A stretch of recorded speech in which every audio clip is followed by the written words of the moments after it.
2026 est la candidate numéro 3, Leia Dia.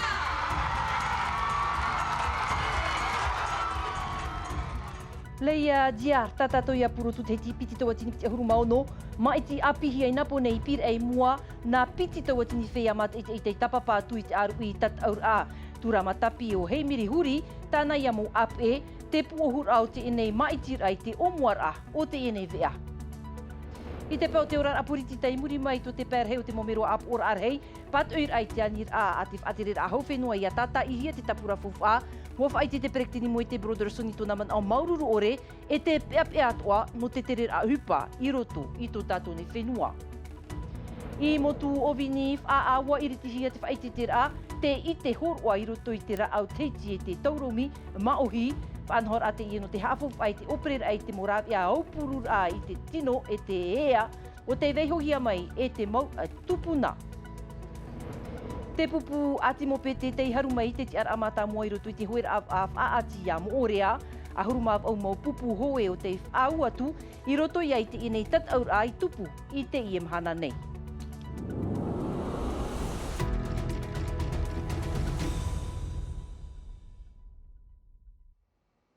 To te o maohi, i mai ora nā tātou i tō tātou wharerir ai te inei aru. I maruru me tei i tō amir amai i roto i te inei vea prau api nā tātou. E mai tau i whahiti atu nei roto i tā tātou mau aup o prau, Leia Diar, piti ahuruma piti matiti, o tei maitihia e vhene, nehenhe roa an o teiti no te ia matiti. Nāna i e mono nei i a hino poko de vezini ai te tiar apuro tu teiti, piti tawatini piti ahuruma maono, hau i te piti tawatini reir atau te tapapai, te aru i tat aur a, o te tupu inapo nei roto i te awatiare a te whare oire no pir e, i muri mai tōna manar a mai, waha apapu ta tātou purutu teiti, e amo o iei te ro o te whenua i roto i te maitir a purutu, no frani, mere te ato Lea Gugelman. Miss Tahiti 2026 est la candidate numéro 3, Leia Dia.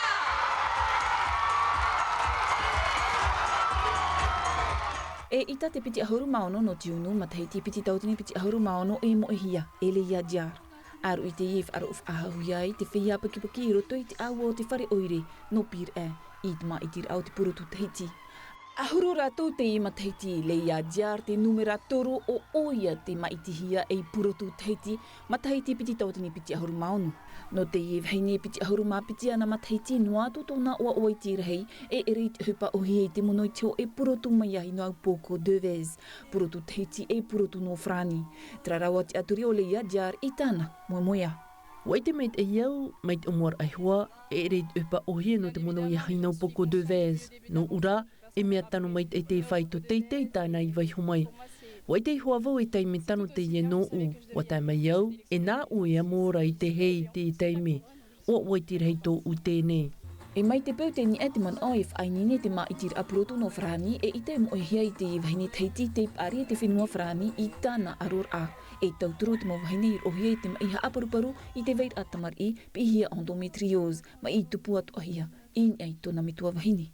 Te amaururu nei au i non anoporine tia no tō rātou te aturi ia o i ruto i te tataur a. Te amo nei au te proto tātou tā ere mā ohi i ruto i tō u a au. Te rā te tā ere tā o ea mo i te whenua Frani no te tataur a wahine purutu no Frani. No reira, maururu mai te ai. Por oi atua te ie i tia i hia e te tomitihi upo a te maiti napo nei te tamahine neheneroa e te wahine e marai ana i amo i te o porinetia i te ara. Il y a des critères, on nous donne... Te veira i hua te te mutap o tamatu i hi upua nei no unira e ere noa te nenheo te tino i te mea fufa. Te huru rau tona a au, te hupa tāna i au puru nei, te huru o te tupar a reo e tona huru i mua i te ata, mea nene mau te motamahini te ipu ai tatuei. Wauti ia mā i tira a, o Leia Diar te purotu Tahiti ma Tahiti piti tautini piti ahuru maono, tōna mau ap e, tō ramatapi e o heimiri huri, o ramamoli mā te maitihia e purotu heiva no te ia ma Tahiti.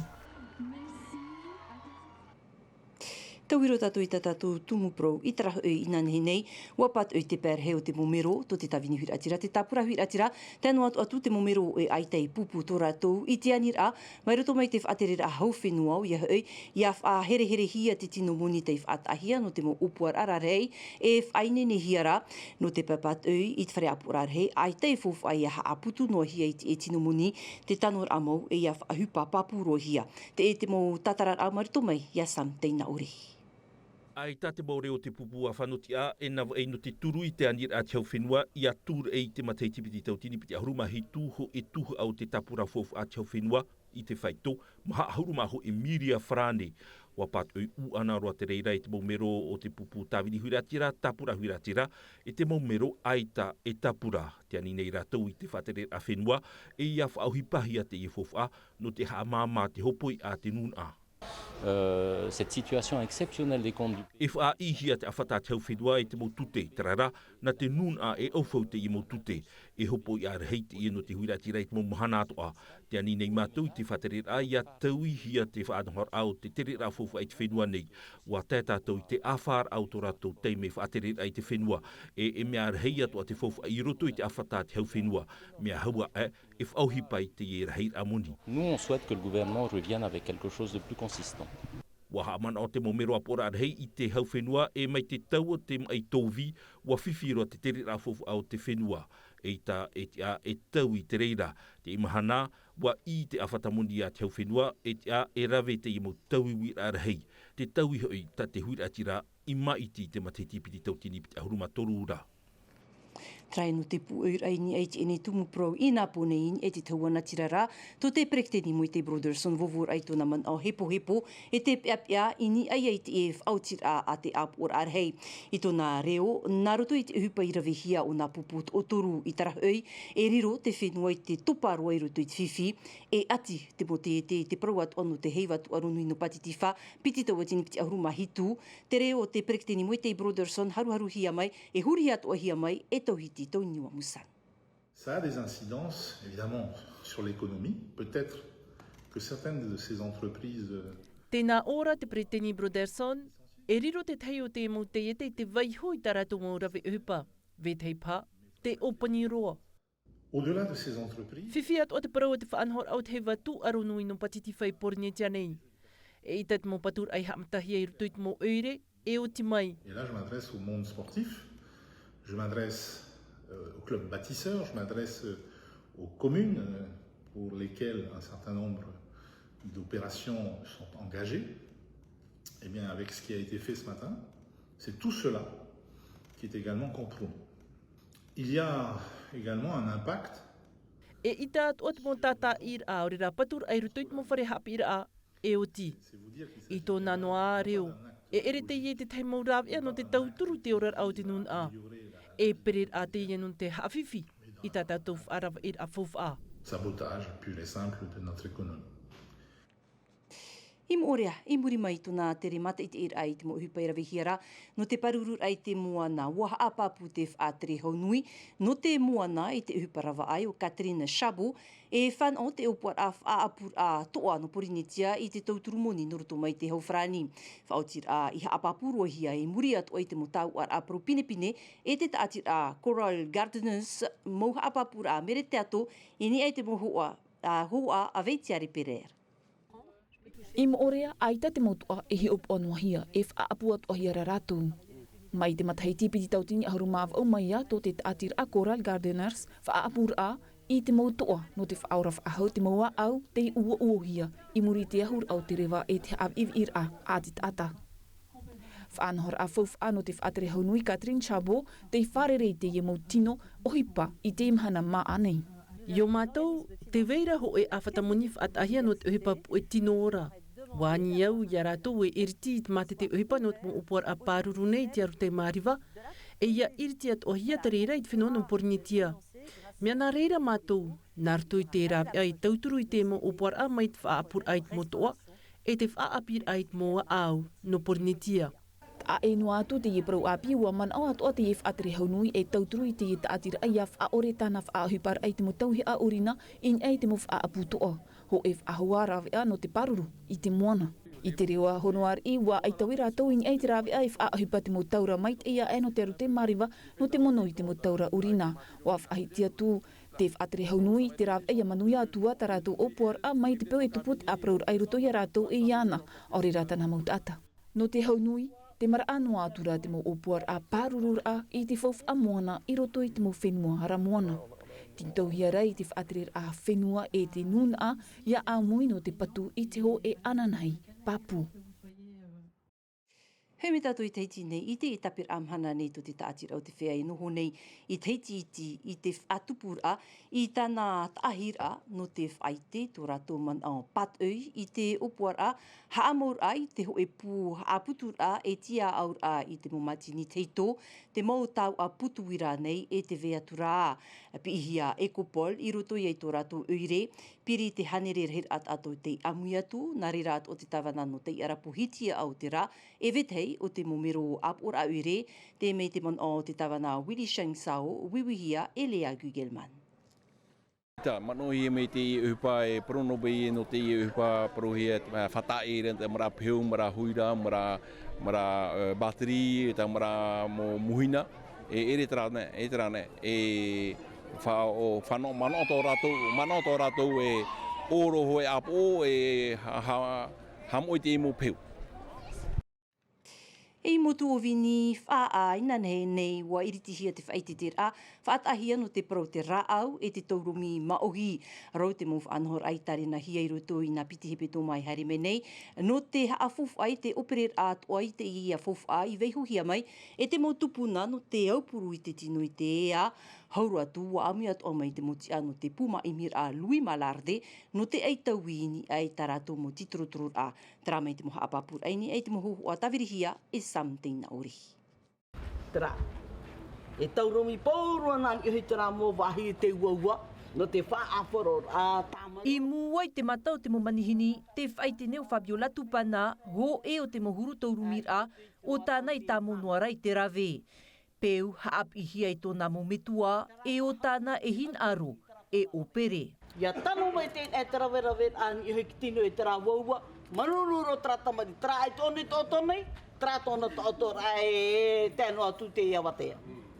E hā te whāno te iene whanor a, te horo ar ai i te rutu i tātātou whia api, tātātou tamari i, te parau hoa rāno te rāau teiti, e te parau no te tauromi, i roto i si ora, me mana no te mea te morohui tura te ienei, e mo tapura hipa atoa o tātou mo mitua i veiho mai i roto i a tātou tumotumari. Tā e noi te parau no te taurumir a, te haafof atua hia nei te hamanir au te rāau maohi. Tei me tānorua te rira no te puma imir a Lui Malarde, no te haapuai atua, i tā rātou mo titrotoror a ini ei te mo rau ere, te mau tumura aua nei whaahupa hiana e te mo tupuna, no te rapa aur a, i te mom ai. Wa rau te mo huru hamanir ara au teiti iro a mai a mātou, te veira vetei no roto mai te putanen e hia e te whariwana e te te atu mo puta. E mau prau te iau tā mātou e haaputu nei, te mea fofa i roto i tā mātou mau maimir a e ia operehia te ie fofa, ia i te whia api e ha te maurau ere whaauhipa hia no te hamani te ra au. Papu ia u, e ita te whia api e ite e ha mauna te tātahiara, e ra au fofa aroa ho i te ie no to tātou mau tupuna. I rarua ei te ie whare i e no mutu o vini wha a piti he peto ma te mauro, e whan o te ata rau te moha apipir aini ei te mo fof atu mu maohi. Te whai te tira te i te horo ai roto i te rao teiti e te tauromi maohi, o te haere roi te ahuruma piti no tiurei a opani atu ei.